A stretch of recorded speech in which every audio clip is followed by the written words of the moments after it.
Hello students, this is Aijaz sir maths academy Nagpur and we are studying physics. ठीक है, physics में हमारा chapter number 2 चल रहा है। इससे पहली क्लास में हमने पढ़ा था surface tension explained on the basis of molecular theory. और मॉलिक्यूलर थियरी क्या कहती है कि व्हाटएवर सरफेस, अगर किसी चीज का सरफेस एरिया बढ़ता है, मैंने आपको एग्जांपल समझाने के लिए I gave you the example of a small balloon. Suppose I have a small deflated balloon. If it is a deflated balloon, ऐसा बलून है जिसकी हवा निकाल दी गई, तो ऐसा बलून है और इसके ऊपर मैंने डॉट्स बनाया। In the previous lecture I showed that there were 15 such points 9 12 and 15 बिंदु मैंने इसके ऊपर बनाए हैं। ठीक है, एक डिफ्लेटेड बलून, हवा निकाला हुआ खाली बलून है, उसके ऊपर मैंने 15 बिंदु बना दिए और अब मैंने इस बलून में एयर भरना चालू किया। एयर भर लिया तो बलून इतना बड़ा हो गया। ठीक है, I feed air into the balloon, I inflated the balloon, मैंने बलून को इन्फ्लेट किया। This is an inflated balloon. Inflated balloon यानी हवा भरा हुआ बलून। इस बलून में हवा भरी हुई है। तो अब ये जो पार्टिकल्स थे 15, मैंने जो 15 डॉट्स लगाए थे बलून पर परमानेंट मार्कर पेन से, समझो परमानेंट मार्कर पेन से मैंने लगाए थे, तो ये हो गया, ये हो गया 6, ये हो गया 7 8 9 10 11 12 और ये 30 40 15। ये जो डिफ्लेटेड बलून था, इस पे जो बिंदु थे, इस पे जो पार्टिकल बिंदु बनाए थे मैंने मार्कर पेन से, तो ये बिंदु पास पास में थे। और जब मैंने इसमें हवा भरा तो ये जो बलून है इसको यहाँ से पैक कर दिया हवा भरने के बाद, तो अब ये बलून का साइज बड़ा हो गया। तो ये जो बिंदु थे, ये जो पार्टिकल्स थे, ये कैसे हो गए, एक दूसरे से दूर दूर सरक गए। अब ये पार्टिकल्स के दूर सरकने से मैंने इसमें फूंक मार के फोर्स लगाया। मैंने जब इसमें एयर भरा तो मैंने इस पे फोर्स लगाया और फोर्स के कारण ये पार्टिकल्स दूर दूर चले गए, पार्टिकल्स का डिस्प्लेसमेंट हो गया। तो in the language of physics I can say that I have done work on the balloon. मैंने इस बलून पे वर्क किया, मैंने इस पे फोर्स लगाया, पार्टिकल्स का डिस्प्लेसमेंट कर दिया। और हम पढ़ चुके हैं कि work is defined as the scalar product of force and displacement. Work का मतलब होता है force multiplied by displacement, easy language में। तो फोर्स लगाया, डिस्प्लेसमेंट हो गया, बलून के पार्टिकल्स दूर दूर चले गए, बलून में वर्क डन हो गया and that work done is converted into potential energy. Potential energy, ठीक है। इसके सरफेस एरिया छोटा था, बलून छोटा था, तो टोटल सरफेस एरिया छोटा था इसका, तो इसमें पोटेंशियल एनर्जी कम थी, मिनिमम पोटेंशियल एनर्जी थी। जब इसका सरफेस एरिया बढ़ गया तो इसकी पोटेंशियल एनर्जी बढ़ गई। तो एक रिलेशन याद रखना कि potential energy of a stretched membrane is directly proportional to surface area. जिसका सरफेस एरिया, जिस लिक्विड सरफेस का या लिक्विड सरफेस का surface area of a liquid, और इवन सॉलिड भी बोल दिए तो कोई प्रॉब्लम नहीं होगी। ठीक है, या लिक्विड की जगह हम स्ट्रेच्ड मेम्ब्रेन भी बोल सकते हैं, स्ट्रेच्ड मेम्ब्रेन। तो किसी भी लिक्विड का सरफेस एरिया जितना ज्यादा बढ़ेगा उसकी पोटेंशियल एनर्जी बढ़ेगी। जिस भी लिक्विड का इसके पार्टिकल्स दूर दूर चले गए तो पोटेंशियल एनर्जी कैसी होगी, मैक्सिमम होगी, बहुत ज्यादा होगी। और ये बलून को फुलाऊंगा तो पोटेंशियल एनर्जी और बढ़ेगी। जब तक ये फूट नहीं जाता तब तक मैं इसको फुलाता रहूंगा तो तब तक पोटेंशियल एनर्जी बढ़ती रहेगी। लेकिन ये बलून कोशिश क्या करेगा आपको मालूम है, बलून इस कोशिश में है कि उसकी हवा फुसक जाए, कहीं से निकल जाए और बलून छोटा हो जाए। तो उसके कारण क्या होगा, अगर एयर निकल गई और बलून फूट के छोटा हो गया तो क्या होगा, उसकी पोटेंशियल एनर्जी फिर से कम हो जाएगी, क्योंकि बलून इतना बड़ा था, फूट गया, छोटा हो गया। बलून छोटा हो जाएगा फूट के तो उसकी पार्टिकल्स फिर से पास पास में आ जाएंगे और उसकी पोटेंशियल एनर्जी कम हो जाएगी, क्योंकि सरफेस एरिया कम हो जाएगा तो पोटेंशियल एनर्जी भी कम हो जाएगी। और दुनिया की हर चीज क्या चाहती है कि पोटेंशियल एनर्जी कम हो जाए। मैंने पिछले लेक्चर में कहा था, जो खड़ा है उसकी पोटेंशियल एनर्जी ज्यादा रहती है, mgh, बैठ जाए तो पोटेंशियल एनर्जी कम हो जाती है क्योंकि ग्राउंड के करीब आ जाते हैं, और अगर लेट जाए ग्राउंड पे तो पोटेंशियल एनर्जी और कम हो जाती है क्योंकि ग्राउंड लेवल पे ही आ गए। तो पोटेंशियल एनर्जी हर चीज चाहती है कि कम से कम पोटेंशियल एनर्जी हो। ये पेन मैंने उठाकर रखा, इसमें पोटेंशियल एनर्जी है, इसको छोड़ दूंगा तो ये कहाँ जाएगा, ग्राउंड पे गिरेगा, क्यों, ताकि इसकी पोटेंशियल एनर्जी मिनिमम हो जाए। तो दुनिया की हर चीज चाहती है कि मुझ में पोटेंशियल एनर्जी मिनिमम रहे, और मिनिमम पोटेंशियल एनर्जी के लिए हर चीज क्या चाहती है कि मेरा सरफेस एरिया मिनिमम हो। ठीक है, बात कहानी समझ में आ रही है। हर चीज चाहती है कि मेरा सरफेस एरिया मिनिमम हो। अब सरफेस एरिया मिनिमम कौन से शेप का रहता? समझो मैंने एक स्टूडेंट को 1 किलो गोल्ड दिया, एक स्टूडेंट को 1 किलो सोना दिया, सोना गोल्ड, समझो मैं दानवीर बन गया, चुराया हुआ सोना था, समझो मजाक कर रहा हूँ। एक स्टूडेंट को मैंने 1 किलो गोल्ड दिया और उसको बोला कि ये लो स्टूडेंट, इस गोल्ड से मुझे क्यूब बना के ला दो, इस गोल्ड को पिघलाओ, मेल्ट करो इस गोल्ड को और गोल्ड का मुझे क्यूब बना के ला दो, 1 किलो गोल्ड का क्यूब बना दो। एक स्टूडेंट, दूसरे स्टूडेंट को मैंने 1 किलो गोल्ड दिया, मेरे पास और गोल्ड है, तो मैंने दूसरे स्टूडेंट को भी 1 किलो गोल्ड दिया और उसको बोला कि ये 1 किलो गोल्ड का मुझे सिलेंडर बना के ला कर दो, सिलेंडर, ठीक है।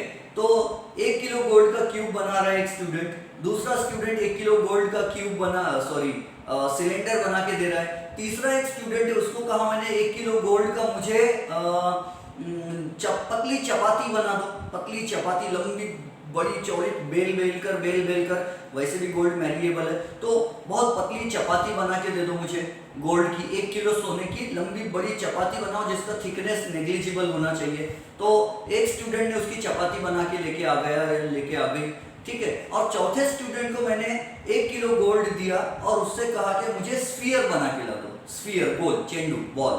तो 4 स्टूडेंट्स को 1-1 किलो गोल्ड दिया मैंने, एक को बोला 1 किलो गोल्ड का क्यूब बनाओ, एक को बोला सिलेंडर बनाओ, एक को बोला उसका चपाती बना दो, चपाती यानी ऊपर से पाई आर स्क्वायर, नीचे से pi are square, 2 times pi are square. और एक स्टूडेंट को बोला कि 1 किलो गोल्ड का स्फीयर बनाओ, सबने लेके आ गए, सब स्टूडेंट बड़े काम किए। तो सभी स्टूडेंट ने, एक ने क्यूब लेके आया, मैंने कहा अच्छा भैया आपने क्यूब बनाया हो, एक काम करो ये क्यूब का सरफेस एरिया गिनो, तो उसने गिना 6L स्क्वायर और वो L की वैल्यू, लेंथ, ब्रेथ सब गिन लिया, तो सरफेस एरिया दिखा के क्यूब का कुछ सरफेस एरिया की कुछ वैल्यू आ गई, 1 किलो गोल्ड से जो क्यूब बना उसका सरफेस एरिया। फिर एक स्टूडेंट को मैंने कहा कि आपने क्या बनाया, वो बोले सर सिलेंडर बनाया आपने बोले थे, मैंने कहा ठीक है वेरी गुड, सिलेंडर बनाया, उसका सिलेंडर का सरफेस एरिया गिनो, तो उसने कहा सर ये curve surface area 2 pi r l और ऊपर का टॉप पाई आर स्क्वायर, नीचे का बॉटम पाई आर स्क्वायर, तो sir 2 pi r l plus 2 times pi are square. मैंने कहा ठीक है वेरी गुड। और फिर तीसरे स्टूडेंट को कहा आपने क्या बना के लाए, तो बोले सर बहुत बड़ी चपाती बना के लाए, नेग्लिजिबल थिकनेस की, उसका थिकनेस नेग्लिजिबल, बहुत पतली चपाती बना के लेके आए। मैंने कहा इसका सरफेस एरिया कितना है, तो बोले ऊपर का surface area pi are square है सर और नीचे का surface area pi are square, इसका total surface area 2 times pi are square है। मैंने कहा हाँ वेरी गुड, बहुत अच्छी बात है। और जिसने स्फीयर बना के लाया, मैंने कहा तुम्हारा सरफेस एरिया कितना है, ये जो तुमने गोल्ड का स्फीयर बनाया इसका सरफेस एरिया कितना है, बोले सर 4 पाई आर स्क्वायर। मैंने कहा ठीक है, अब सबके सरफेस एरिया गिन लिया, तो सबसे कम सरफेस एरिया किसका आया मालूम है, स्फीयर का। Of all the volumes available in the world, दुनिया में जितने शेप्स अवेलेबल है सबसे कम सरफेस एरिया स्फीयर का होता है, स्फीयर का। तो अब देखो दुनिया की हर चीज का सरफेस एरिया बढ़ गया तो पोटेंशियल एनर्जी क्या होती, बढ़ जाती है। कोई सरफेस कम था, सरफेस बढ़ गया तो पोटेंशियल एनर्जी बढ़ गई क्योंकि वर्क डन बढ़ जाता है। तो दुनिया की हर चीज क्या चाहती है कि सरफेस एरिया कम हो तो पोटेंशियल एनर्जी भी कम हो जाएगी। अब सरफेस एरिया दुनिया की हर चीज में सबसे कम किसका रहता, तो स्फीयर का रहता। यही रीजन है कि पानी का बूंद गोल बनना चाहता है। छर्रे जो होते ना गाड़ी में, बॉल बेयरिंग छर्रे, मालूम है वो गियर वाली साइकिल, छर्रे वर्रे जो रहते, बॉल बेयरिंग्स बोलते हैं हम इंग्लिश में उसे, छर्रे बोलते हैं कोई लोग हिंदी में। गोल गोल लोहे के गोले होते हैं अंडे, तो वो बाइसिकल वगैरह में डालते हैं, तो वो भी कैसे होते हैं, स्फेरिकल होते हैं। तो दुनिया की हर चीज स्फेरिकल शेप धारण करना चाहती है ताकि सरफेस एरिया मिनिमम हो। इतना फिजिक्स तो कुत्ते बिल्ली को भी आता है। देखो ठंडी का मौसम जैसे ही आएगा ना, किसी कुत्ते या बिल्ली को देखना ऐसा गोल कर्व्ड होके, अपन जो एम्ब्रियोनिक पोजीशन में रहते हैं ना, ऐसा अपन भी एम्ब्रियो बन के रहते हैं मम्मी की बॉडी में, तो कुत्ते बिल्ली जब सोते तो ऐसा सरफेस बनाते हो। तो पूरा स्फीयर नहीं भी बनता तो कम से कम ये वाला सरफेस बना लेते हो, क्यों, ताकि अब उनके बॉडी की हीट ज्यादा ना उड़ने पाए। अगर बताओ मैं ऐसा बन के सो जाऊंगा, अंसार सर ऐसा कॉमा बन के सो जाएंगे, एम्ब्रियो बन के सोंगे, तो क्या होगा, मेरा सरफेस एरिया मिनिमम रहेगा, आउटर सरफेस एरिया। तो मेरे बॉडी से जो हीट निकल रही वो कम हीट निकलेगी और मुझे ठंडी नहीं लगेगी, क्योंकि मेरी बॉडी की हीट कम रेडिएट हो रही है। मेरे बॉडी की ज्यादातर हीट मेरी बॉडी में बनी हुई है, थोड़ी सी हीट रेडिएट हो रही है। और अगर मैं ऐसा चित्तास हो गया तो मुर्दे की तरह, लाश की तरह, तो क्या होगा, मेरा सरफेस एरिया बढ़ जाएगा बॉडी का, और सरफेस एरिया ज्यादा रहेगा तो हीट भी बहुत निकलेगी। तो कुत्ते बिल्ली को भी मालूम है कि स्फेरिकल शेप धारण कर लो तो बॉडी से हीट कम निकलती है, बॉडी की हीट बनी हुई रहती है, क्योंकि इसका स्फीयर का सरफेस एरिया मिनिमम होता है। तो सोचना यह है हमें कि हर चीज गोल क्यों बनना चाहती है? हर लिक्विड, हर चीज, यानी ऐसा नहीं कि घर दार हाँ सब कुछ गोल बन जा रहा, हर लिक्विड गोल शेप क्यों, स्फेरिकल शेप क्यों धारण करना चाहता है? क्योंकि स्फेरिकल शेप का सरफेस एरिया मिनिमम होता है। सरफेस एरिया मिनिमम होने से उसमें पोटेंशियल एनर्जी मिनिमम होती है। और दुनिया की हर चीज, फिजिक्स वालों ने ये सब पता लगाया है कि दुनिया की हर चीज पोटेंशियल एनर्जी कैसी रखना चाहती है? मिनिमम रखना चाहती है। ठीक है, हर चीज। आपको मैं ऐसे ढेर सारे एग्जांपल दे सकता, लेकिन यहाँ अपना वो टॉपिक नहीं है डिटेल का, इसलिए मैं नहीं समझा रहा हूँ। हर चीज चाहती है कि पोटेंशियल एनर्जी मिनिमम हो। अब दूसरी कहानी समझो, सरफेस टेंशन क्या है, उसकी डेफिनेशन। सरफेस टेंशन, तो ये देखो, ये जो सरफेस एरिया बढ़ गया, जिस भी चीज का सरफेस एरिया बढ़ गया वो कैसे बिहेव करती है? लाइक अ स्ट्रेच्ड इलास्टिक मेम्ब्रेन। ये बलून ऐसा लगता है जैसे किसी ने खींच के रखा, उसको फुला के रखा, और सही बात है, फुला के ही तो रखा, अंदर से एयर भर के। तो पानी के ऊपर चींटी चल सकती है। क्यों चल सकती है पानी के ऊपर चींटी? क्योंकि चींटी वाटर की सरफेस ऐसे बिहेव करती है जैसे वो रबर की, वाटर की सरफेस वाटर की तरह बिहेव नहीं करती। वाटर की सरफेस ऐसे बिहेव करती जैसे वो रबर की सरफेस है, जैसे वो बलून की सरफेस है और किसी ने उसको खींच के रखा है टाइट, और उस पर चींटी चलती है तो चींटी डूबती नहीं है। The ant does not sink to the bottom of water, it can walk on the surface of water because the membrane, the outer surface of the water behaves like a stretched elastic membrane, and that's why the ant can easily walk on the surface of water. It is because of the tightness on the surface of water, and that tightness on the surface of water is called surface tension. उसको बोलते हैं surface tension. तो ये surface tension है water के ऊपर। अब हम उसका मैथमेटिकल डेफिनेशन पढ़ेंगे और टेम्परेचर का और सरफेस टेंशन का रिलेशन भी देख लेंगे। What is surface tension? तो वैसे आपको गावरानी मीनिंग समझा सरफेस टेंशन का क्या होता है? सरफेस टेंशन का गावरानी मीनिंग होता है कि किसी भी लिक्विड की सरफेस ऊपर की कितनी गाढ़ी होती है। अब आप मुझे बताओ, डेड सी जो है, डेड सी में पानी कम, नमक ज्यादा, या सैचुरेटेड सॉल्यूशन है उसमें नमक बहुत ज्यादा है, तो वो कैसा रहता है? डेड सी में अगर आप डुबकी लगा के मरने की, आत्महत्या की भी कोशिश करोगे तो आप डूबोगे नहीं। उसमें सॉल्ट इतना ज्यादा है, कॉमन सॉल्ट इतना, या दूसरे भी सॉल्ट होंगे, सॉल्ट इतना ज्यादा है उसमें कि वो सरफेस टेंशन बहुत ज्यादा है और उसमें डूबती नहीं। एक गिलास पानी लो, ये एक काम करो, 3 ग्लासेस में पानी लो, ये एक गिलास, ये दूसरा गिलास और ये तीसरा गिलास, इसमें डालो NaCl plus water plus H2। इसमें क्या है? NaCl plus H2। अब NaCl प्लस H2 का मतलब ये कि H2O बहुत सारा रहेगा और NaCl उसमें 2-3 चम्मच डाल देना, और इसमें क्या करो, washing soda Na2CO3 10H2O, washing soda plus H2O, मतलब सॉल्यूशन बना लो, सॉल्यूशन ऑफ। ये वॉशिंग सोडा या डिटर्जेंट पाउडर का पानी में सॉल्यूशन है, और ये नमक का सॉल्यूशन है पानी में, और ये है इसको क्या करते हैं, इसको प्योर वाटर रहने देते हैं। ये इसका तो काम ही नहीं, वैसे तो 2 में ही काम हो जाता अपना। अब NaCl पानी में डालने से क्या होता है? NaCl is an impurity. NaCl impurity, NaCl पानी में डालती है तो NaCl वाटर में डिसॉल्व कैसे होता? फटक से डिसॉल्व हो जाता है। नमक पानी अगर एक मिला है, एक चम्मच घुमा लिए तो डिसॉल्व हो जाता है। तो जो चीज इजीली डिसॉल्व हो जाती है वाटर में, वो उसका सरफेस टेंशन बढ़ाती है। यानी यहाँ पर सरफेस टेंशन जो है, पानी के ऊपर की जो सतह होंगी नमक वाला पानी, ये इसका टेंशन ज्यादा रहेगा, इसमें ताकत ज्यादा रहेगी। इसके ऊपर आप चींटी नहीं, कॉकरोच को चला दो, और मैंने सच में नहीं देखा चला के, मैं एग्जांपल दे रहा हूँ, फेंक रहा हूँ भी, समझो। इसके ऊपर मैंने कॉकरोच रख दिया तो कॉकरोच भी चलेगा, डूबेगा नहीं। बड़ा वाला कॉकरोच डूबेगा नहीं, हो सकता है डूब जाए, मैं जस्ट समझाने के लिए बोल रहा हूँ कि इसके ऊपर बड़ा कॉकरोच भी चल जाएगा और इसके ऊपर चींटी भी नहीं चल सकती। क्यों? क्योंकि washing soda is sparingly soluble in water. ये वर्ड्स केमिस्ट्री में आते हैं, स्पेरिंगली सॉल्युबल, यानी धीरे धीरे हल्के हल्के डिसॉल्व होता है। तो वॉशिंग सोडा, डिटर्जेंट पाउडर डालने से वाटर का सरफेस टेंशन कम होता है। डिटर्जेंट पाउडर पानी में मिलाने से वाटर का सरफेस टेंशन, पानी का सरफेस टेंशन कम हो जाता है। और उसके ऊपर अगर कोई चींटी और बैठता है तो चींटी वगैरह डूबकर मर जाएंगी, चींटी डूबकर मर जाएंगी, क्योंकि इसका सरफेस टेंशन कम होता है। और सरफेस टेंशन किसका कम होता है? जनरली देखो, मैं हमेशा नहीं बोल रहा, ऑलवेज नहीं बोल रहा, in most of the cases जो लिक्विड जितना पतला रहता है उसका सरफेस टेंशन उतना कम होता है। इन मोस्ट केसेस जो liquid surface tension is inversely proportional to viscosity of the liquid.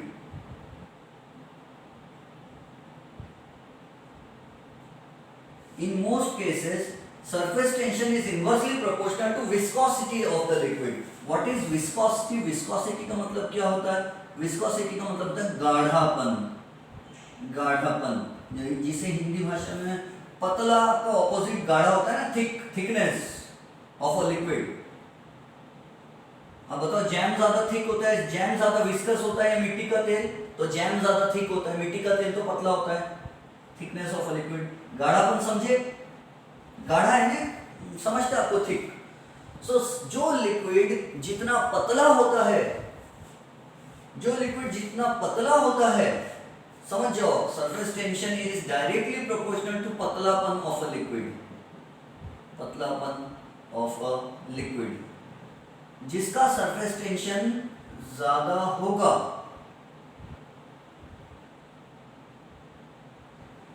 उल्टा बोल दिया मैंने, बहुत गाढ़ा होगा तो सरफेस टेंशन कम, उल्टा बोल दिया। Wait a minute. जो लिक्विड जितना पतला होता है उसका सरफेस टेंशन उतना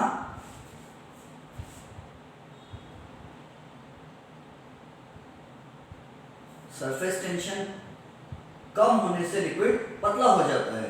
हाँ, सरफेस टेंशन कम होने से लिक्विड पतला हो जाता है। Yes, this is right. Surface tension बढ़ाएंगे तो लिक्विड गाढ़ा हो जाएगा और सरफेस टेंशन कम करेंगे तो लिक्विड पतला हो जाएगा। तो उसी को इनवर्सली बोल दिया, अगर विस्कोसिटी तो चलेगा। विस्कोसिटी यानी गाढ़े लिक्विड का सरफेस टेंशन कम होता है और पतले लिक्विड का सरफेस टेंशन, लिक्विड पतला तो सरफेस टेंशन। ये रिलेशन को मत याद रखो, ये रिलेशन कन्फ्यूजिंग है, कंफ्यूजन बढ़ेगा उसमें। ये याद रखना, जिसका सरफेस टेंशन जितना ज्यादा है, इसका सरफेस टेंशन, पतलापन इसमें ज्यादा है तो सरफेस टेंशन कम है। Surface tension is inversely proportional to पतलापन, और ये पतला गाढ़ापन की वजह से कंफ्यूजन होगा। तो याद रखना, गाढ़ा लिक्विड यानी, ऐसा इजी भाषा में याद रखो, गाढ़ा लिक्विड यानी मोर सरफेस टेंशन, एंड पतला लिक्विड, ये इजी भाषा है ना, सीधी सीधी सपाट भाषा। पतला लिक्विड, इसमें कोई कंफ्यूजन नहीं होता। पतला लिक्विड यानी लेस सरफेस टेंशन, इसमें विस्कोसिटी वर्ड भी नहीं आता, इजी लैंग्वेज में। तो जो लिक्विड पतला होता है, समझ जाना उसका सरफेस टेंशन कम, और जो लिक्विड गाढ़ा होता है उसका सरफेस टेंशन ज्यादा। तो अब ये देखो, पानी में जब हम डिटर्जेंट, क्या आपने कभी सोचे, किसी से पूछे, मम्मी पापा से पूछे कि मम्मी कपड़े धोने से पहले आप पानी में ये डिटर्जेंट पाउडर क्यों डालते हो, पानी में कपड़े को भिगा कर रखते हो, या डिटर्जेंट टिकिया से कपड़े को क्यों धोते, कभी पूछे आपने? बोले होंगे बेटा मैल निकल जाता। बोले 10th स्टैंडर्ड में तो पढ़े थे, वो मिसल्स बनाते और वो मैल को खींच निकालता है। रीजन देखो क्या है, रीजन ये है कि पानी जितना पतला होता है उसमें डिटर्जेंट पाउडर डालने से पानी और पतला हो जाता है।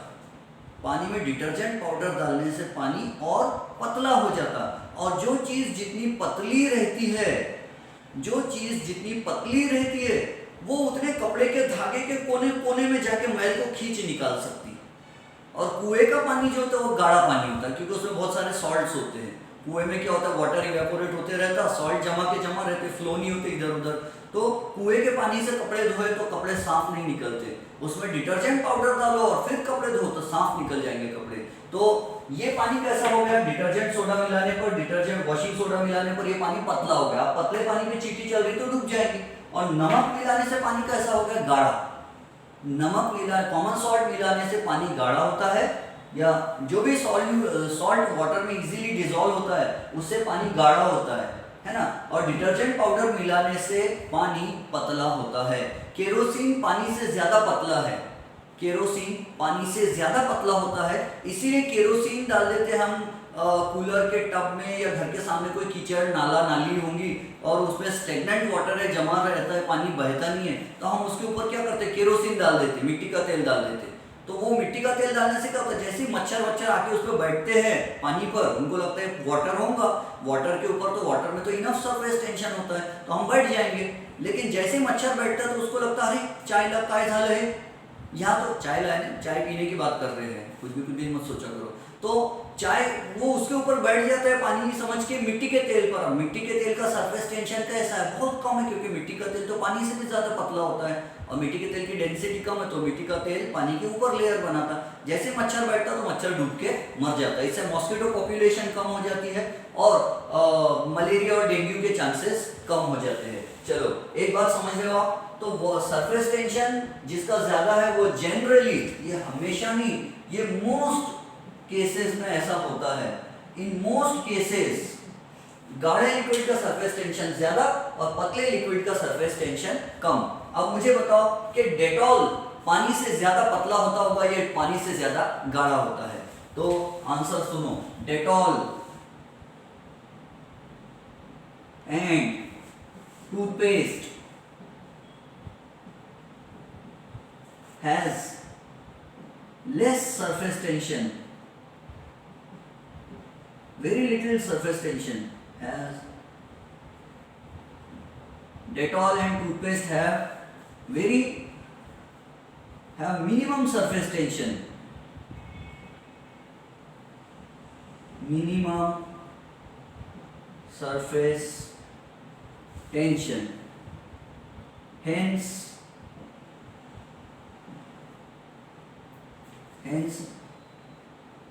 they become thinner than water and spread to each and every corner of the injury, killing germs and of mouth respectively। अब ये रिस्पेक्टिवली का मतलब समझ लो, यहाँ रिस्पेक्टिवली का मतलब क्या है, डेटॉल या सेवलॉन। आप बोलेंगे सर डेटॉल की क्यों ऐड कर रहे, सेवलॉन की भी करो ना, चलो ठीक है, सेवलॉन और डेटॉल या और जो भी कुछ आता होगा आपके कंपनी होंगी तो आप लिख देना। तो सेवलॉन या डेटॉल जो होता है इसका सरफेस टेंशन कम रहता है। डेटॉल या सेवलॉन पानी से भी ज्यादा पतला होता है। कभी सेवलॉन को निकाल के देखना कैसा पतला रहता है पानी से भी, तो वो इतना पतला क्यों है, ताकि अगर आपको यहाँ चोट लग गई, आपने एक सेवलॉन का 2 बूंद यहाँ पर डाल दिए तो कोने कोने में अंदर तक घुस के वो जर्म्स को मार डालता है, स्प्रेड होता है, फैलता है। Surface tension is inversely proportional to spreading. फिर से यहाँ पे भी वही, in most cases surface tension is inversely proportional to spreading of a liquid, यानी जो लिक्विड का सरफेस टेंशन ज्यादा है वो फैलेगा कम, वो स्प्रेड नहीं होगा, और जो लिक्विड का सरफेस टेंशन कम है वो स्प्रेड ज्यादा होगा। फॉर एग्जांपल आपने क्या किए, एक ग्लास में NaCl प्लस वाटर लाए और एक ग्लास में वॉशिंग सोडा, इसका सरफेस टेंशन कैसा रहता, लेस, और इसमें क्या मिला है आपने, NaCl। जो चीज पानी में इजीली डिसॉल्व हो जाती है वो सरफेस टेंशन को बढ़ाती है, ठीक है। तो इन जनरली तो NaCl पानी में मिलाने से इसका सरफेस टेंशन मोर होगा। अब नमक और पानी का सरफेस टेंशन ज्यादा है, और डिटर्जेंट पाउडर प्लस पानी, यहाँ वॉशिंग सोडा की जगह में डिटर्जेंट पाउडर लिख देता ना, आपको समझने में आसान है। Detergent powder, Hema, Jaya, Pushpa, Nirma, detergent powder plus water, ये जो सॉल्यूशन इसका सरफेस टेंशन कम है। दोनों एक ग्लास भर के लाए, दोनों को थोड़े दूर पर नीचे गिरा दो और फिर देखो फ्लोर पे कौन सा लिक्विड ज्यादा दूर तक फैलता है। तो NaCl का सरफेस टेंशन ज्यादा है तो ये ज्यादा दूर तक नहीं फैलेगा। जैसे आपने इसको गिरा दिया इतना एरिया गीला हो जाएगा, इतना फ्लोर गीला हो जाएगा समझो, और ये अगर गिरा देंगे तो ये इतना बड़ा फ्लोर गीला हो जाएगा। इतने बड़े जगह में फैल गए। क्यों? ये पतला था और जो चीज पतली होती है वो फैलती ज्यादा है। बात समझ रहे हो? तो सरफेस टेंशन ज्यादा रहेगा तो स्प्रेडिंग उसकी कम रहेगी, और सरफेस टेंशन कम रहेगा तो स्प्रेडिंग ज्यादा। तो डेटॉल और टूथपेस्ट का सरफेस टेंशन कैसा रहता है? मिनिमम रहता है। मिनिमम सरफेस टेंशन होने के कारण ये स्प्रेड ज्यादा होते हैं। स्प्रेड ज्यादा होते हैं तो कोने कोने में जाके मैल को निकालते हैं, कीटाणुओं को मारते हैं। ठीक है, ये हो गया point number 1। Point number 2, surface tension से क्या फायदा और हम क्यों पढ़ रहे हैं सरफेस टेंशन? तो सरफेस टेंशन से detergent powder is added, detergent powder is added to water so that ST of water, ST यानी क्या है? State transport, surface tension of water is reduced and water becomes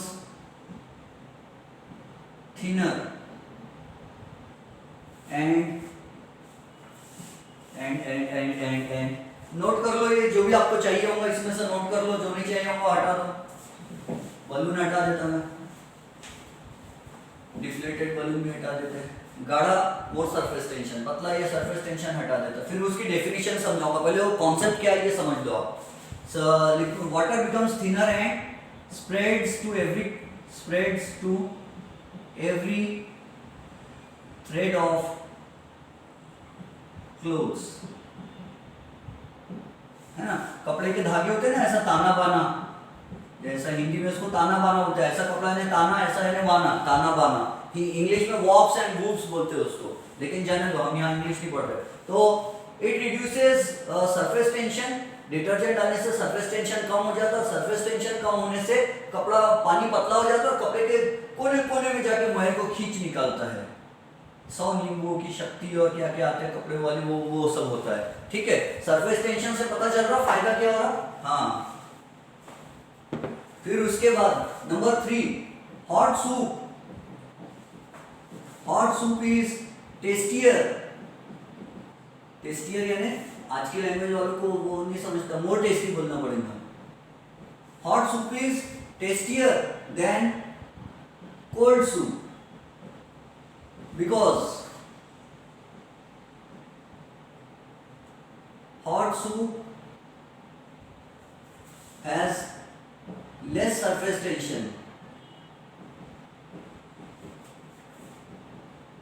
and hence it spreads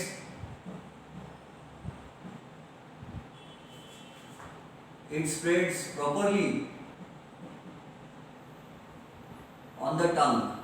अब कोई मुझे ये नहीं पूछना sir हमने तो पढ़े बायो में ये सामने का ये स्वीट टेस्ट को पहचानता है, साइड का सॉल्टी को पहचानता है, तो ये टंग पे स्प्रेड होके क्या हो गया, वो सब लंबी कहानी है। तो सूप या हलवा कोई भी गर्मा गर्म खाओ तो ज्यादा टेस्टी लगता है, और बासी गाजर का हलवा खा रहे हैं आप या बासी सूप पी रहे तो टेस्टियर नहीं लगेगा, क्योंकि गर्म चीज जो होती है वो पतली हो जाती है। पर जनरली गरम किसी चीज को गर्म करने से मोस्ट ऑफ द टाइम्स वो चीज पतली हो जाती है। पतली होगी मतलब सरफेस टेंशन कम हो गया। सरफेस टेंशन कम तो टंग पर स्प्रेड इजीली होंगी। देखो इनवर्सली तो टंग पर, जबान पर स्प्रेड इजीली होंगी, और जबान पर इजीली स्प्रेड होंगी तो उसका टेस्ट पता चलेगा। Number 4, sulphur powder.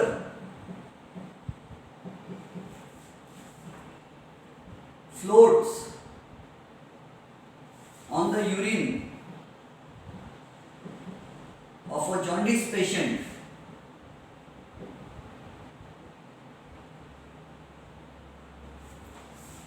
and sinks to the bottom